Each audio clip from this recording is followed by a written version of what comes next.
¿Qué tal? Buenas noches. Sean todos ustedes bienvenidos a esta sesión virtual que el Colegio de Otorrinolaringólogos y Cirujanos de Cabeza y Cuello del Estado de Jalisco tiene el honor de presentarles a ustedes con el tema diagnóstico y tratamiento de la rinosinusitis fúngica, invasiva o alérgica.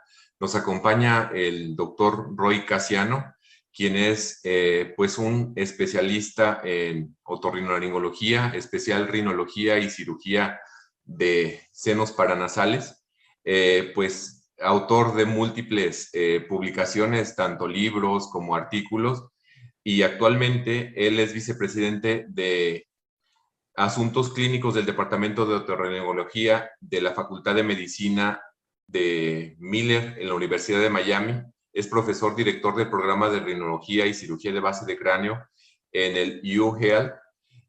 Pues bienvenido, profesor. Muchas gracias por acompañarnos. Un placer, gracias.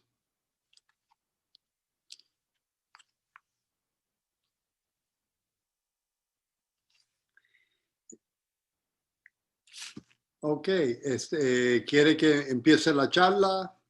El doctor González.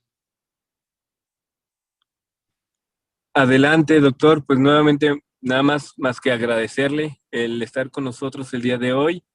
Y pues yo creo que podemos empezar sin darle tanto tiempo para retardarnos, poder disfrutar la plática con tiempo. Así que mi charla va a ser sobre sinusitis micótica. Perdón, déjame ir para atrás para el principio.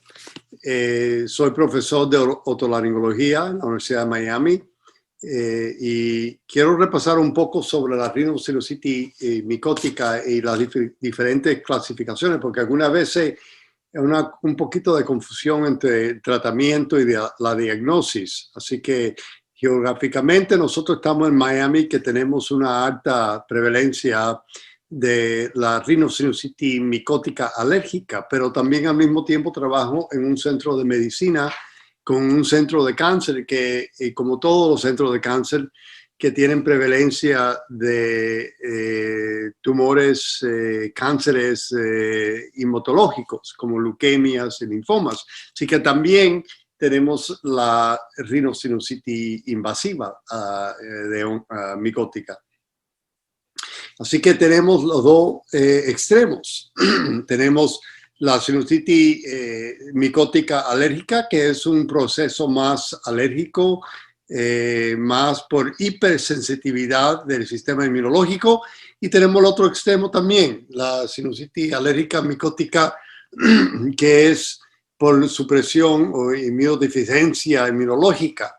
En el medio tenemos varias condiciones que vemos común, que como las micetomas y cosas así, que es para pacientes que están totalmente normales. Pero sobre una vida entera pueden ir a una dirección o la otra, dependiendo el paciente y su predisposición genética. Así que aquí tenemos las varias condiciones. No voy a hablar mucho de la saprofítica, de la sinusitis micótica saprofítica, que son pacientes que uno ve con muchas costras y moco seco en la nariz después de la cirugía, y uno manda un cultivo y da hongo. Esos pacientes es solamente típico colonización de la costra o de tejido que no tiene vascularización y solamente necesita debridamiento. Pero sí, todavía vemos pacientes con micetomas, que en inglés le llamamos la pelota de hongo, que típicamente está en el seno maxilar, pero puede ocurrirle en el esfenoide también. Tenemos la rinosinusitis micótica alérgica, que vamos a hablar. Las rinosinusitis invasivas, que hay una que es aguda, que es la peor, y la crónica también, que puede ocurrir. Claro, todas estas rinosinusitis necesitan cirugía. En el caso de la rinosinusitis alérgica necesita esteroide también. Claro, en costra y otras cosas que están en la nariz necesita solamente limpiarla, no hay que tratar la parte micótica. Y en el caso invasivo, ahí es donde estamos hablando de usar anti-hongos, y también tratar de cambiar el sistema inmunológico para ver si pueden mejorar. Los mesetomas, que es la pelota de hongo muy común en el maxilar, en el efinoide, es una cosa que tiene una predisposición de mujeres de 2 a 1, ocurre del 5/6 década de la vida, y en averaje es a los 55 años. Normalmente estos pacientes tienen esto por lo menos 17 años y muchas veces casi un cuarto de los pacientes están totalmente asintomáticos, pero sí tienen un 58% de los pacientes que pueden empeorar, que es un problema, especialmente si están en el efinoide, donde hay muchas estructuras muy importantes. El nervio óptico, tiene un ingreso a la parte intracraneal y puede tener problemas. Algunos de los factores de riesgo que vemos en este grupo es pacientes que han tenido tratamientos endodónticos en el pasado, donde tienen una infección mínima o tiene moco que está ahí, y entonces el hongo normal del ambiente empieza a crecer en ese área, empieza a estimular regeneración de hueso, osteogénesis, y algunas veces por una tomografía solamente coincidental ven que tiene el maxilar opacificado o el efinoide. En estos pacientes tienen problemas con la función micociliares. Muchos de estos pacientes han tenido problemas con dentales, con introducción de varios materiales ahí para las raíces del diente, pero sí lo que sabemos es que normalmente no tienen problema con el complejo osteomiatal. Es una formación de moco con superinfección de hongo que ocurre adentro del seno, así que no hay invasión de los tejidos ni del hueso. Sabemos también que hay reacción de los senos donde hay neoosteogénesis de las paredes que ocurre. Y muchas veces hasta en el caso del maxilar o del efinoidal vemos que hay aplasia o contracción del senos como reacción osteogénesis de las paredes en estos casos, como vemos aquí, que vemos, está la flecha, que vemos este hueso, osteogénesis del material micótico adentro del seno maxilar. Otra vez, debajo de la diagnosis y la criteria de deshazos, vemos que para tener misetoma o una pelota de hongo necesita ver estas clasificaciones. Típicamente cuando operamos tenemos este material que luce como queso adentro del seno maxilar o esfinoide. El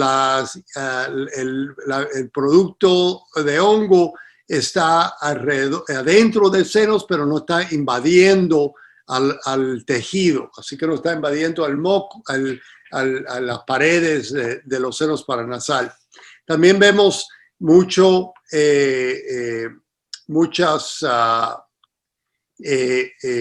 productos inflamatorios, pero sin una predominancia de eosinófilos, que es la gran diferencia entre otras clases de inflamaciones de hongos. Y también no vemos el mocos alérgico, que es típico del mocos alérgico que vemos en el moco alérgico micótico.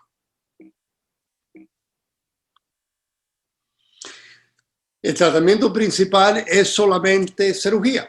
Es remover los productos de hongo, irrigar bien el seno. Si hay una infección secundaria, hacer cultivo del seno. Y en el postoperatorio, tratar también con antibióticos tópicos o orales. Pero afuera de eso, de verdad no hay ningún lugar para esteroides orales o tópicos o antihongos. Si esto siempre ocurre donde recibimos un paciente, especialmente anciano, donde está opacificado un esfenoide o un maxilar, sabemos que es un mycetoma y está totalmente asintomático. Sabemos que un 16% de pacientes asintomáticos puede progresar a tener complicaciones orbitarias y hay reportes de complicaciones intracraneal también. Eso me recuerda a un paciente mío, o varios pacientes, pero especialmente uno especial que era la mamá de uno de los cirujanos colorectal de la Universidad de Miami. Sobre los años la seguimos y tenía un esfenoide opacificado, pero era totalmente asintomático.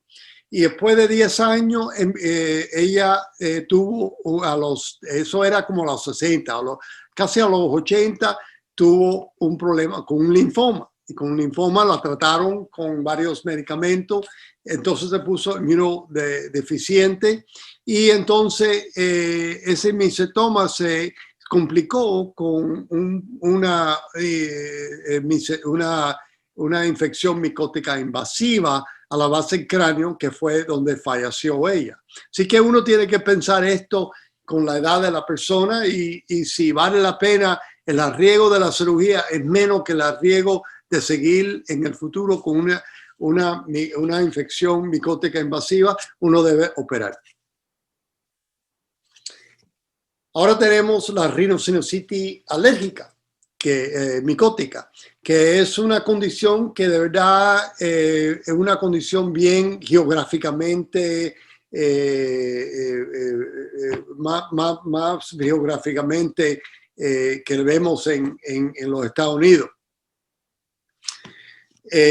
Lo interesante es que la Academia Americana, de verdad, esta enfermedad está incluida en la guía de práctica clínica de rinosinusitis crónica. Es una clase de sinusitis crónica. Tenemos una prevalencia de eosinófilos en el moco y el hongo que está ahí no es invasivo, está adentro del seno, está adentro del hongo, donde tiene muchos citoquinas que atrae ese hongo. Y es una hipersensitividad tipo 1 al hongo que fue originalmente descrito por el doctor Saferstein. En el hipos, eso le llaman rinosinusitis de hongo eosinofílico, aunque uno tiene que saber que también tenemos rinosinusitis eosinofílico sin hongo también, especialmente en Sur Florida. La sinusitis alérgica micótica, eso es entre 5 y 10% de nuestros casos de rinosinusitis crónico. Yo creo que la Florida es un poquito más alto que el 5 o 10%. Eso va disminuyendo lo más al norte que va en Norteamérica, y en Canadá es raramente que lo ven. Y eso, claro, dan diferentes resultados en sus cirugías, en cómo ven los pacientes con pólipos, porque todos estos pacientes tienen pólipos, pero todos los pacientes con pólipos y sinusitis crónica no son iguales.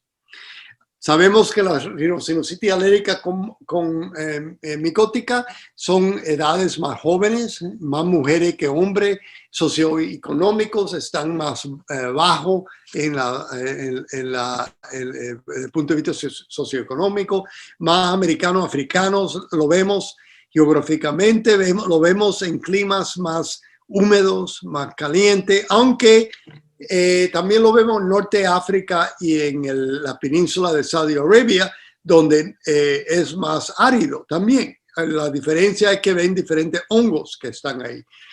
No se ve tanto en Europa, no en la misma frecuencia, y no tanto en el norte de Norteamérica. La historia es de un paciente que también puede tener rinitis alérgica y tiene asma también. La patofisiología de estos pacientes tiene este material bien espeso, como si fuera goma, con pólipos. Es bien típico. También puede estar secundariamente infectado con bacterias, así que tiene que ser cultivo porque tiene que tratar la bacteria también. Y también vemos en estos pacientes que los niveles de AGE son mucho más altos que otras clases de sinusitis crónica. En la típica criteria de Benton-Kuhn, la criteria mayor en el lado izquierdo, vemos que es necesario tener poliposis, claro. Tenemos que ver hongo en el moco y eosinófilo, claro, sin invasión a los tejidos blandos y hipersensitividad tipo 1 al hongo también cuando le hacemos prueba de alergia. El TAC, también vemos los típicos cambios tomográficos que vemos en el TAC. Ahora, criterios menores, no todos tienen erosión de hueso, aunque en la Florida vemos mucho con erosión y expansión de las cavidades. No todos tenemos los cristales de Charcot-Leyden, no todos son enfermedades unilaterales, porque eso es típicamente la gente más jóvenes, pero vemos gente más ya en los 30 y 40 que tienen enfermedad ya bilateral. Y no todos tienen eosinófilos en la sangre, ni cultivos que son positivos para el hongo. Así que aquí tenemos típicos cambios tomográficos que vemos áreas hiperdensas en los senos maxilares, en cortes de tejido blando. Un 40% de los pacientes pueden tener expansión de estos senos, remodelación del hueso, puede tener áreas de remodelación donde se afina el hueso con erosión y otras áreas donde el hueso se ha puesto bien grueso. Así que hay cambios, es un proceso activo. Sobre la resonancia magnética, lo más interesante de estos casos, aquí tengo la normalidad de que tengo infección de hongo, bacteriana, pólipos, hemorragia subacuda y tumor. Y lo más interesante de las infecciones de hongo, empezando con la sinusitis alérgica micótica, es que en el T2, normalmente en relación de todas las demás, está disminuido. Así que si uno solamente ve una resonancia magnética que un neurólogo o alguien más que no sea otorrino ordenó, viene con una T2 y ve como si fuera un seno totalmente normal. Pero cuando uno ve el T2 o ve el TAC, ven que está opacificado, que es diferente que infecciones bacterianas, pólipos. Lo único que sea similar es si hay sangramiento, si hay sangre adentro de los senos, pero todo lo demás está aumentado en el T2. Lo único que está disminuido es acumulación de hongo. Así que aquí tengo ejemplo. Tenemos un TAC aquí, el córtex axial, el córtex coronal, y entonces tenemos axial aquí, viendo el T2 aquí arriba y el T1. Y ve que si uno no ve el T1, uno piensa que está totalmente normal o un poquito de inflamación de la membrana del maxilar. Pero eso no es lo que está pasando. Lo que está pasando es que lo que vemos negro aquí es parte de la producción del hongo con el moco bien espeso típico de esta condición. Así que hay muchas diferencias entre condiciones demográficas, comorbilidades, entre sinusitis alérgica micótica y sinusitis crónica con pólipos. Y eso es parte de los estudios que hacemos hoy en día. Y lo que vemos aquí es que en demográfica la sinusitis alérgica micótica AFRS es, como le dije, en climas más calientes, son pacientes más jóvenes y más mujeres. En sinusitis crónica con pólipos son gente más mayores, y cuando vemos en comorbilidades, esta población de sinusitis alérgica micótica tiene más condiciones alérgicas, rinitis alérgica, el asma es un poquito menos en esta condición, pero es más en la sinusitis crónica con pólipos. Y también en sinusitis crónica con pólipos de gente más adulta, más mayores. Sobre la incidencia de la otra condición que se parece a la sinusitis alérgica micótica, que es la broncopulmonar, la sinusitis alérgica aspergillosis broncopulmonar, es rara verlo en sinusitis alérgica micótica, pero más rara todavía en sinusitis crónica con pólipos. Así que hay pacientes que pueden tener en la sinusitis alérgica micótica el afecto también broncopulmonar, pero es raro.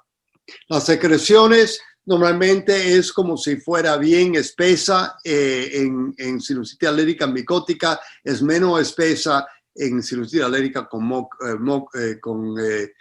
pólipos. También los grados de opacificación en sinusitis alérgica micótica es mucho más alto que en sinusitis alérgica con pólipos, con hiperantenuación de los senos que ya enseñamos, y empiezan unilateral en jóvenes y va progresando bilateral.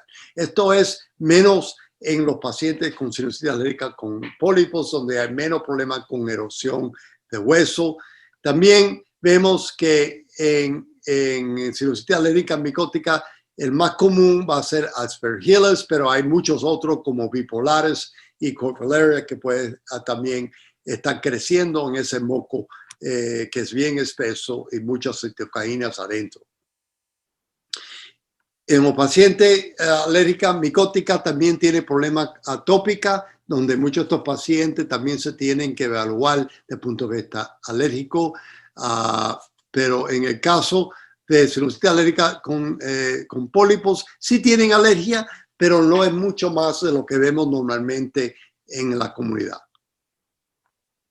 Sobre desensitización de hongo, sabemos que sí trabaja mejor en la sinusitis alérgica micótica, no tanto en sinusitis alérgica con moco, y muchas de estas cosas que tienen que ver con hongo, con elevación de AGE, es mucho más alto en sinusitis alérgica micótica que en las otras formas de sinusitis crónica. También vemos coinfección con Staphylococcus aureus en este grupo de AFS que no vemos tanto en sinusitis crónica con pólipos, y otras expresiones genéticas, proteómicas y eso en este grupo de sinusitis alérgica que de verdad no vemos mucha diferencia en la sinusitis crónica con pólipos. Sí que la fundación de tratamiento de sinusitis alérgica con hongo es cirugía, igual. Remover la estimulación antiogénica y de verdad tener bien amplia las cavidades para poder hacer controles sobre la vida del paciente, limpiarla, estar seguro que entren los medicamentos tópicos, que son los tratamientos principales de estos pacientes. Y sabemos que el tratamiento médico oral solamente es totalmente inefectivo. Sobre muchos estudios, incluyendo un meta-análisis de $34,000, esto se ha comprobado. Sabemos también que la sinusitis alérgica micótica tiene una de las más altas casos de revisiones de 29% versus 16% de otros grupos de pacientes, y la mayor parte es que los cirujanos no hacen la correcta cirugía para estos pacientes. Una de las conclusiones que hacemos para sinusitis alérgica micótica es que sobre el nivel de evidencia que cirugía es necesario para resolver y tratar estos pacientes con sinusitis alérgica micótica, incluyendo sus complicaciones, y eso tenemos un nivel de evidencia de 1C. sobre la reconstrucción de la órbita, si tiene erosión o si la base del cráneo tiene erosión. De verdad, la evidencia es que no necesita reconstrucción para eso, con evidencia 4. Y de verdad, si hay inflamación en el lado contralateral, la evidencia es que de verdad debe al mismo tiempo operar a estos pacientes en el otro lado para poder entonces tratar a estos pacientes con medicamentos tópicos para controlar el proceso inflamatorio y para que no avance en el otro lado también, con evidencia de nivel 4. La idea es convertir a estos pacientes en unas cavidades amplias.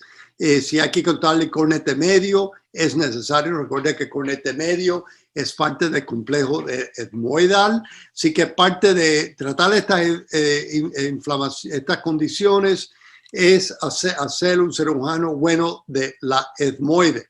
Si uno no sabe cómo hacer etmoidectomía buena hasta la órbita, hasta la base del cráneo, sin ninguna aceptación para abrir la amplia del maxilar, el finoide frontal, entonces estos pacientes van a fracasar. La idea es tener cavidades amplias así para poder introducir los medicamentos que van a controlar la inflamación de largo plazo, y esto es por vida en los pacientes.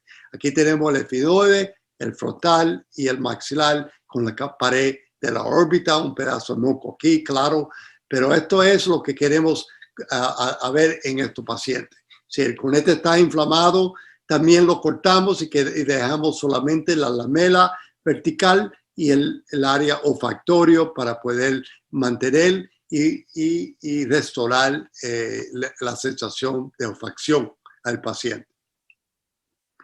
En el postoperatorio de todos estos pacientes, como todos los pacientes de sinusitis crónica, lo que queremos lograr es reducir el nivel bacterial en las heridas esos primeros 3 meses después de la cirugía, para darle un chance a la cavidad de sanarse, enjuagar bien las cavidades de los citocaínas que genéticamente estos pacientes producen, que producen pólipos, producen inflamación, y facilitar el drenaje del moco y de todos los productos de inflamación que están en las cavidades. Así que eso necesita cavidades amplias.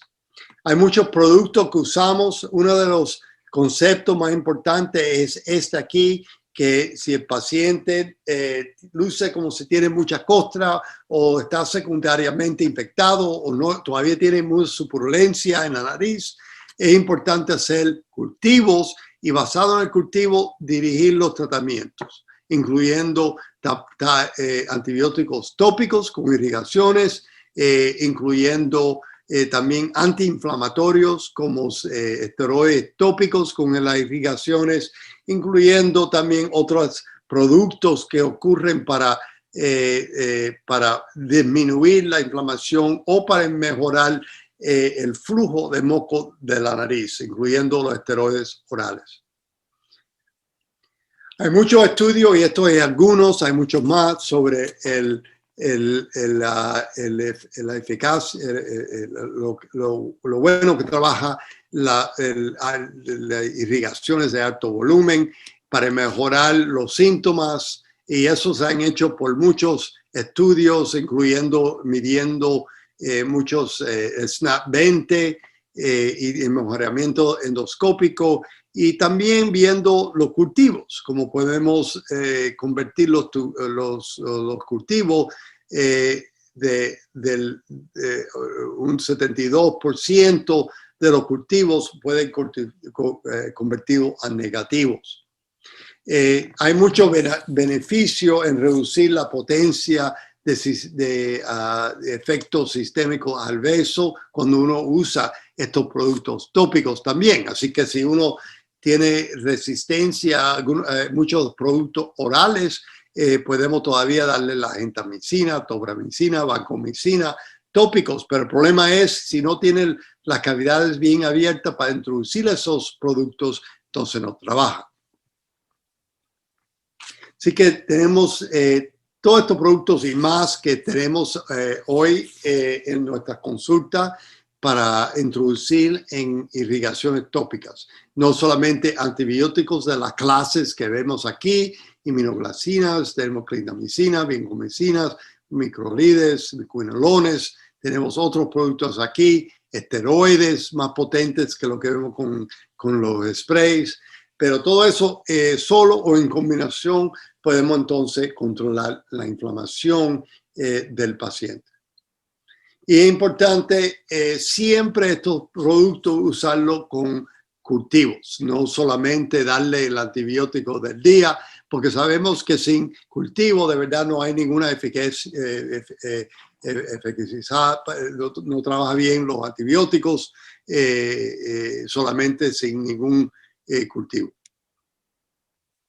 Así que en el postoperatorio también es importante mantener las cavidades limpias. Si hay pólipos obstruyendo el infundíbulum frontal como el lado izquierdo, podemos en el consultorio a darle anestesia local y con un microhidrador limpiarle el frontal como en el lado izquierdo. También si crece quiste o pólipos del maxilar como el lado derecho, podemos quitarlo en consultorio.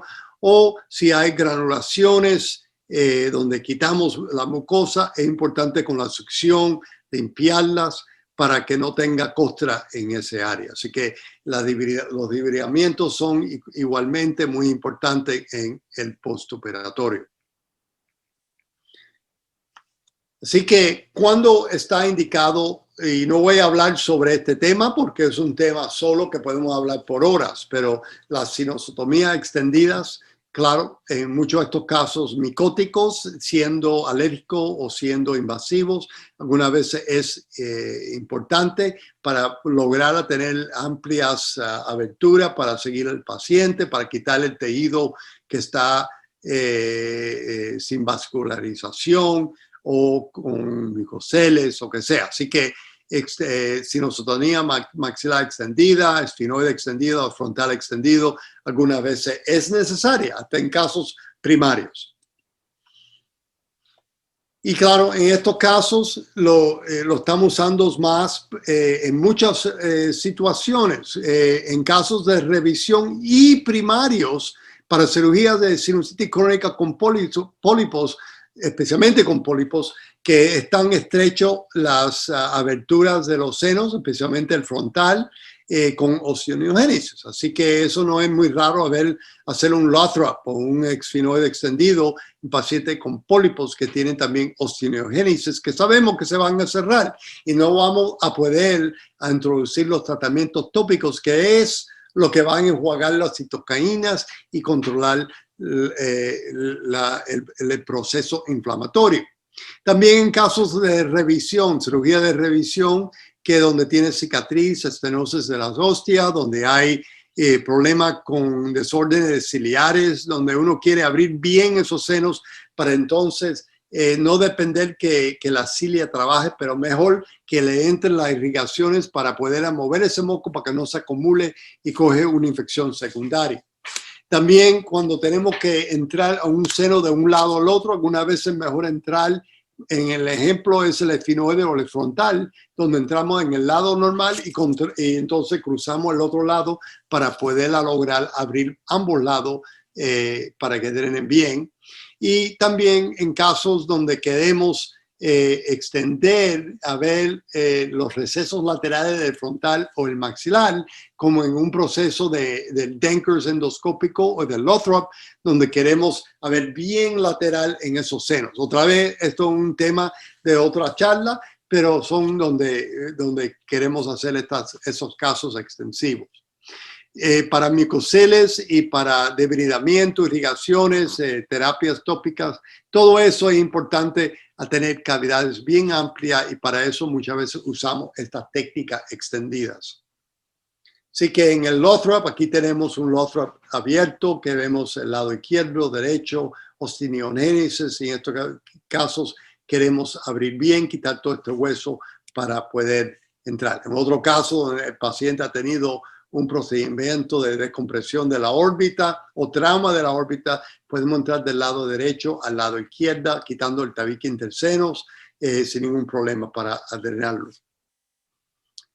En el caso del maxilar, podemos, en este caso, tenemos microabscesos con osteogénesis de las paredes. Queremos fresar todo este hueso, quitar todos esos microabscesos, bajar esta pared completa con el cornete medio. Algunas veces se puede salvar el cornete medio, como hicimos aquí, con lo que llamamos un maxilar extendido, donde podemos abrir el meatus medio, el meatus inferior, y aquí vemos el después postoperatorio con el cornete medio todavía salvado, que puede estar funcional. Vemos por el meatus inferior abierto, pero también por el meatus medio. Otra opción es hacer lo que le llamamos una mega antrostomía o maxilectomía media con conservación del naso lacrimal, donde quitamos el tercio medio o 2 tercios medio del cornete inferior para hacer una amplia abertura del maxilar. Y eso lo que hace es lograr que el paciente pueda irrigar y lavar la cavidad o por el meatus inferior o por una antrostomía amplia si quitaron el cornete inferior.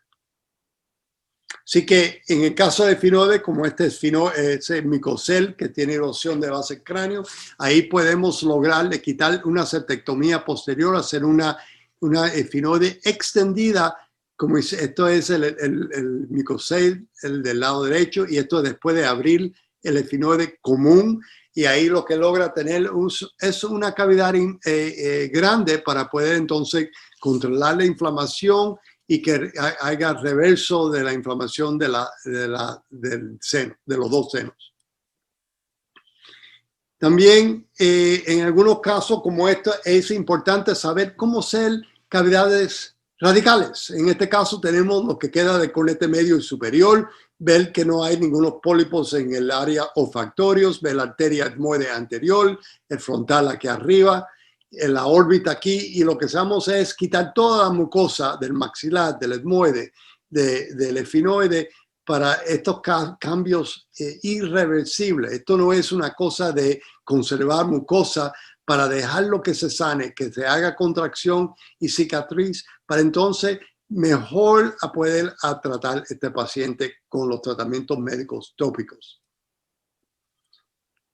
Así que sobre esteroides orales, en los estudios que hemos visto y la evidencia es que usando esteroides orales, no importa lo que uno use, yo uso por 2 semanas unos 40 miligramos de prednisona por una semana, por la mañana con desayuno, y después otra semana de 20 miligramos y después paramos. Otra gente usa más tiempo, pero vemos que en todos los estudios que hemos visto que el uso de esteroides orales en el postoperatorio ayuda mucho a estabilizar el proceso inflamatorio para darle un poquito de tiempo a estas cavidades de rinosinusitis alérgica micótica de sanarse sin esa influencia inflamatoria durante ese tiempo, que es el tiempo más importante. Así que las conclusiones de evidencia de 2B es que preoperatorio sí ayuda en la reducción de inflamación, pero más importante de 1B es que en el postoperatorio sí mejoran no solamente la inflamación postoperatoria de corto plazo, pero también de largo plazo en los casos de sinusitis alérgica micótica. Sobre los esteroides tópicos, sobre el uso de muchos productos, no son los típicos de spray intranasales, pero las nebulaciones, pero más importante, lo que le agregamos a las irrigaciones de volumen, ahí vemos de 1B que ayudan mucho a estos pacientes. Sobre sprays regulares, como vemos para rinitis alérgica, la evidencia es 3B, pero también ayuda. Inmunoterapia, no hay muchos estudios sobre eso, pero los estudios que existen dicen que sobre tratamiento, inmunoterapia contra el hongo, si el paciente tiene alergia contra el hongo, sí tiene buena evidencia de 2B que sí puede ayudar a estos pacientes también. Así que es muy importante que estos pacientes tengan un tratamiento multidisciplinario, incluyendo el tratamiento con alergista. Sobre antihongos en este grupo, de verdad no hay ninguna evidencia que los antihongos tópicos, orales o intravenosos ayudan en sinusitis alérgica picótica. Ahora, sobre la rinositis alérgica invasiva, es importante porque estos pacientes en centros de medicina donde vemos pacientes de alto volumen, con diabetes, con problemas hematológicos que están abajo de quimioterapia, ustedes van a ver estos pacientes. Y es interesante porque estos pacientes pueden tener una radiografía como esta que tiene erosión de hueso, pero también puede tener muy poca reacción inmunológica y pueden tener una tomografía totalmente con mínima inflamación en los senos, que lucen como si fuera algo que uno trataría con medicamentos solamente. Normalmente estos pacientes son inmunodeficientes por una razón o la otra. La diferencia es que el material de hongo se ve que está invadiendo en la mucosa, en los vasos vasculares. Y de verdad tenemos dos grandes clasificaciones. Una es la parte que siempre los pacientes pueden tener peor prognosis, que es la clase que es aguda, y la parte crónica, que de verdad es otro proceso completamente diferente, con diferentes hongos y diferente reacción inmunológica. El 90% de los pacientes que van a tener la rhinosinusitis invasiva de hongo van a tener diabetes, un 50%, y van a tener tumores hematológicos, un 40%. El grupo que a mí, de la experiencia mía, que de verdad tengo más temor porque muchos se van a morir, es el segundo grupo de hematológico. Los diabéticos, si le controla diabetes y puede controlar hoy en día, podemos tener buenos resultados en estos pacientes. Hay algunos factores de riesgo, neutropenia, si tiene SIDA, si tiene problemas con hierro, malnutrición, pacientes de trasplante. Todas estas cosas pueden tener peor prognosis en estos pacientes. También tenemos el proceso de la sinusitis invasiva micótica crónica, que vemos un proceso de granulomas en pacientes típicamente más mayores que están inmunocompetentes, no están inmunodeprimidos. La mayor parte de estos pacientes tiene hongos que están en la clase de Zygomycetes, está el Rhizopus, está el Mucor, y también otros tiene Aspergillus. Lo que sí vemos en algunos de estos, especialmente Mucor, que tiene invasión vascular, trombosis, infarcción y necrosis de los tejidos, siendo los tejidos de la nariz o siendo los tejidos del cerebral, donde es la manera que se muere. Tienen inflamación granulómatas con fibrosis. La criteria diagnóstica radiológica, muchos de estos pacientes ya enseña erosión del hueso, pero muchas veces la tomografía puede ser similar de lo que vemos en sinusitis crónica, sin pólipos. Así que uno tiene que tener en mente si ese paciente tiene historia de haber recibido quimioterapia por una condición hematológica o diabetes. Es importante pensar que esos pacientes no van a reaccionar desde el punto de vista inflamatorio como usted o yo, que vemos mucha inflamación. Así que muchas veces es mejor llevarlo y hacer una biopsia de tejido, del etmoide, de las áreas de la nariz. Si lo puede hacer en consultorio, bien, si no, lo hace bajo anestesia general. Histopatológicamente, uno puede ver la invasión de formas de hongo que está invadiendo la mucosa, los vasos vascular y el hueso también. Lo más importante de estos pacientes es hacer una sección frisada para tener un resultado lo más rápido posible, para entonces empezar los tratamientos lo más rápido posible. Así que dolor facial, inflamación facial, obstrucción nasal, fiebre, todo eso puede ocurrir en sinusitis regular, pero la diferencia es que es más agresivo, son pacientes con la historia que ya hablamos, es presente en un 50-65% de estos pacientes. También con la invasión del nervio B2 puede tener anestesia facial, el paladar, puede tener hemiplegia, un 51% de pacientes. Así que uno tiene que pensar cuando uno ve a estos pacientes ingresados con estas condiciones que puede tener invasión de hongo. Lo importante de esto que es que se puede involucrar el sistema cerebral bien rápido de estos pacientes. Así que uno tiene que actuar con tratamiento lo más rápido posible. La necrosis es bien típica, especialmente en el mucor.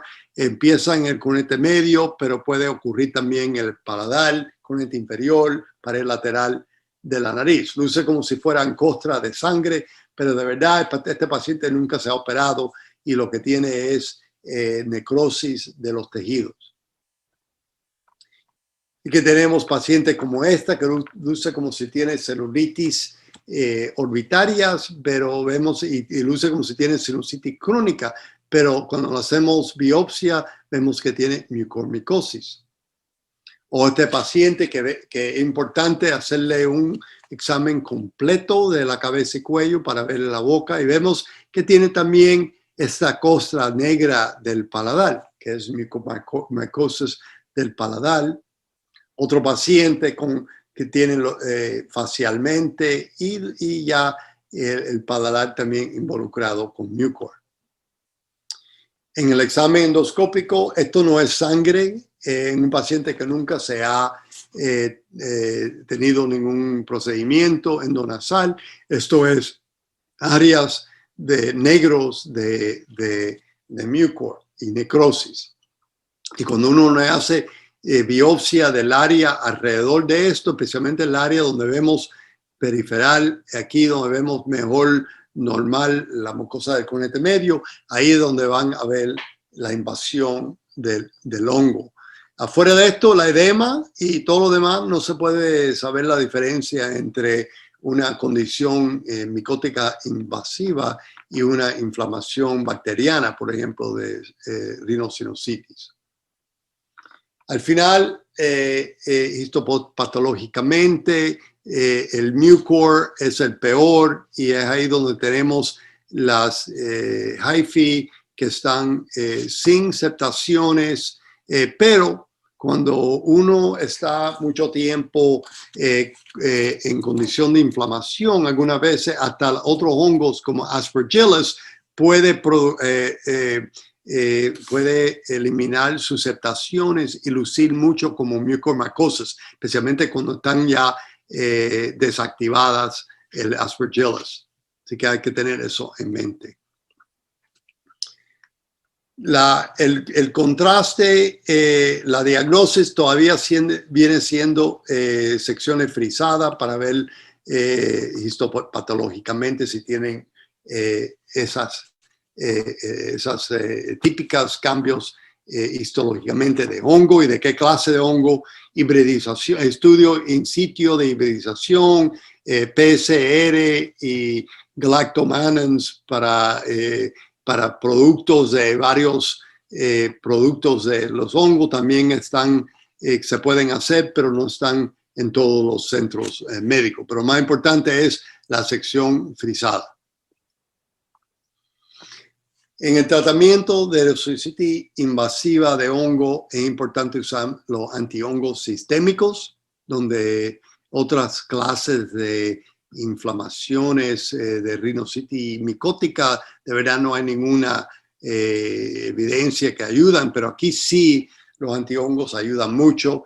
Más importante es el tratamiento quirúrgico. Hoy en día lo hacemos endoscópicamente, pero el concepto es igual. Es quitar todo el tejido que está necrótico hasta que llegamos a donde está sangrando. Y eso muchas veces requiere hacer cavidades radicales, no solamente cavidad extendida, pero también puede decomprimir, quitar la lámina papricia completamente, el piso de la órbita, la pared posterior del maxilar, fresar el hueso, todo hasta que llegar al tejido que está sangrando normal. Y claro, al mismo tiempo trabajar con sus colegas para mejorar su situación inmunodepresiva, que eso tiene que mejorar también. En cirugía, normalmente lo que hacemos con cirugía en estos pacientes es, si ya casi todos están ingresados, así que semanalmente lo llevamos por lo menos las primeras 2 o 3 semanas, lo llevamos rutinamente a bajo anestesia general para examinarle los senos después de la primera cirugía, para limpiarlo, hacer debridamiento y hacerle cultivos para secundaria, infecciones secundarias, y también para hacerle biopsias de diferentes áreas geográficas de la nariz para ver dónde es inflamación y granulaciones solamente versus invasión todavía de hongo. Porque uno normalmente, cuando lo trata con antihongo, normalmente es por lo menos 6 semanas o antes que hasta que ya todas las cavidades estén negativas de ningún hongo invasivo. Estos son las diferentes terapias antihongo que ustedes conocen por clasificaciones. Son como 7 clasificaciones. Algunos, como lo que vemos aquí, alilamines y thiocarbonates, afectan biológicamente el síntesis de ergosterol que está en la pared de los hongos. Igualmente con los azoles, que ustedes conocen mucho de los productos aquí. Los palins aquí, como Amphotericin B y nystatin, afecta la función de las membranas externas de los hongos. El antibiótico Graciophobin, la mitosis y la asamblea de microtúbulos del hongo. Otros afectan el RNA y el DNA.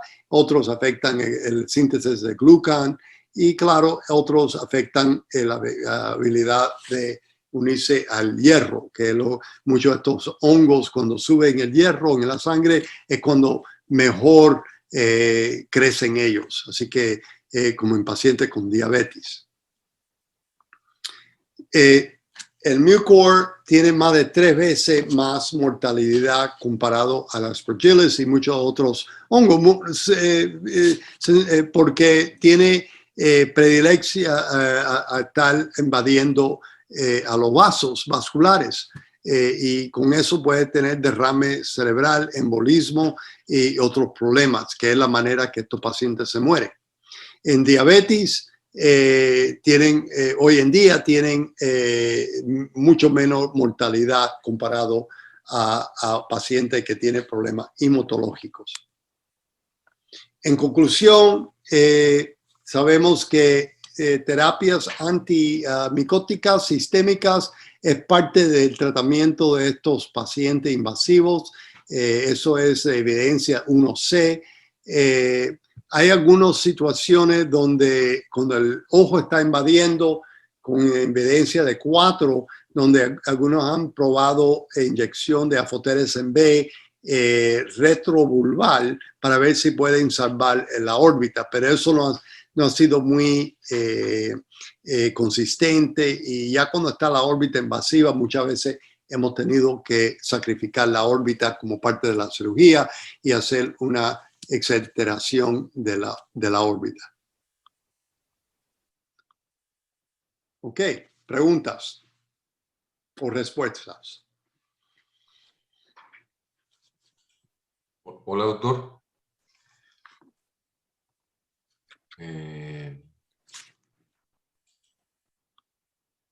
Hola. Sí. Doctor, sí tenemos algunas preguntas de nuestros asistentes. Pregunta sobre su experiencia en mucormicosis rinocerebral asociada a COVID. Sobre la micosis, de verdad, eso no es el problema que hemos visto con COVID. Lo hemos visto todavía con problemas hematológicos, diabéticos, esas cosas. Con COVID hemos visto problemas, falta de olfacción, lo que ustedes han ya escuchado. Yo no sé si ustedes han visto micóticos específicamente producidos por COVID. Eso no lo he oído. Ok, tenemos otra pregunta. ¿Los lavados nasales durante cuánto tiempo se deben realizar y con qué hacen las irrigaciones para limpieza de los senos paranasales? Sí, las irrigaciones en todos los casos con sinusitis crónica, y eso lo puedo decir para muchos de mis colegas, no solamente en Norteamérica, pero en Europa, en otros, sabemos que eso es por vida. Muchas de las irrigaciones con salina solo es para mover el moco para y diluir las citocaínas que se producen en esos casos de sinusitis crónica. Ahora, en el caso de sinusitis micótica es igual, pero la diferencia es que ahí puede ser que le hacemos cultivos, algunas veces le hacemos algunos, si tiene hongo creciendo, le damos anfoteresina tópicos, pero eso es por un mes o dos. Pero las irrigaciones siguen por vida, las irrigaciones salinas. Ok, perfecto. Hay otra pregunta. ¿Qué tratamiento antimicótico sugiere en caso de cándida? ¿De qué? Cándida. De cándida, eso es bien raro ver cándida, lo vemos y eso sí lo hemos visto y mucho de eso es un tratamiento igual como los demás, es un tratamiento oral o intravenoso y eso es basado en el cultivo del cándida, que la mayoría es fluticasol, fluconazole o otros productos que podemos agregarle a las irrigaciones tópicamente. Pregunta. ¿En sinusitis fúngica invasiva tiene alguna eficacia los lavados o irrigaciones con antifúngicos como la anfotericina? Pues ya no la contestó. Sí. Ok. Armando, ¿alguna pregunta, comentario? Pues agradecerle infinitamente. La verdad es que todas las diapositivas, como diría mi padre, son oro molido. Creo que realmente abarcó o resaltó los puntos claves que hay que ver en cualquiera de las tres patologías que se mencionaron. Y a mí me gustaría nada más hacerle una pregunta. En mi experiencia, que desgraciadamente tenemos bastantes casos y los últimos 2 años hemos tenido muchos casos de mucormicosis aquí en nuestro hospital civil. Nos suelen llegar los pacientes donde ya tienen cambios necróticos avanzados y suelen ser los pacientes a los que no les va tan bien, ¿no? Que tenemos que hacer cirugías mucho más extendidas. ¿Hay en su experiencia algún dato radiológico o clínico en laboratorio que nos pudiera hacer sospechar de una rinosinusitis micótica invasiva antes de que encontremos los signos y síntomas típicos de necrosis, invasión a órbita, etcétera?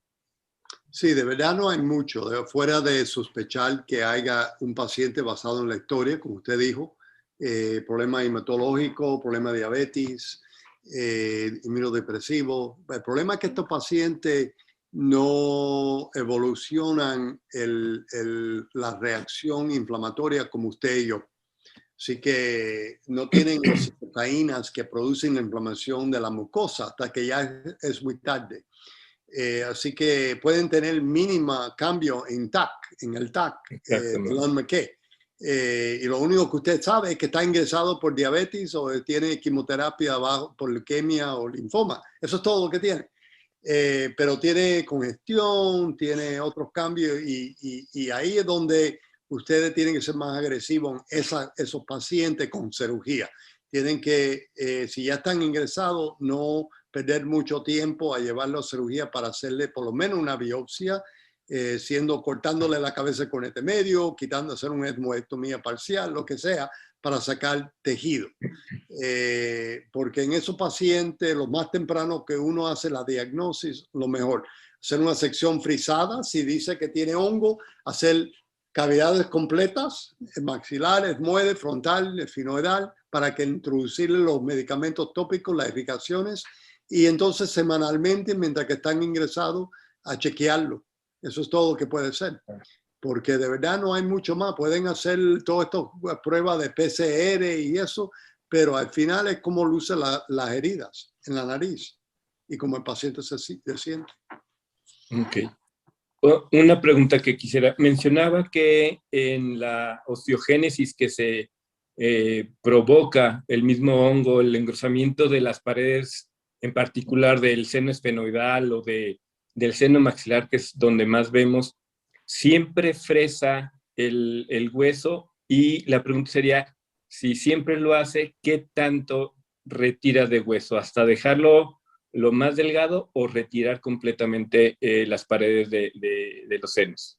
Sí, cuando hay osteogénesis, la idea no es tanto quitar todo el hueso. La idea es quitar la mucosa y retirar un poquito de hueso. Fresamos con un diamante, además que para ver el hueso blanco, no el hueso bien inflamado.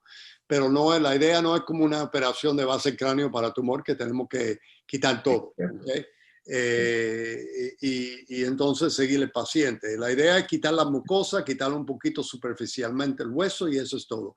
Es como hacemos como papiloma invertido, igual, para algunos de esos tumores benignos. Correcto. Muy bien. Bueno, pues tiene muchas felicitaciones, doctor Casiano, muchas. Nos estuvieron viendo en algunos países de Centroamérica y pues si ya no tienen algún otro comentario, Armando, no queda más que agradecerle de verdad y esperamos verlo pronto por acá en México. Ojalá venga a Guadalajara. Sí, y si no, lo vemos en el Congreso Panamericano en Orlando, que es el año que viene. Ah, perfecto. Espero a todos allá en Orlando. Es la primera vez en los Estados Unidos hace casi 15, 20 años, así que vale la pena. Vale. Pueden ver a Mickey Mouse. Y al doctor Casiano, perfecto. Y al doctor Casiano. Muy bien. Pues un abrazo, muchas gracias. Agradecemos a todos su asistencia. Gracias, Armando. Buenas noches. Muchas gracias, doctor. Gusto saludarlo. Igualmente. Raúl, buenas noches. Claro que sí, por supuesto. Hasta luego. Gusto saludarlo. Okay.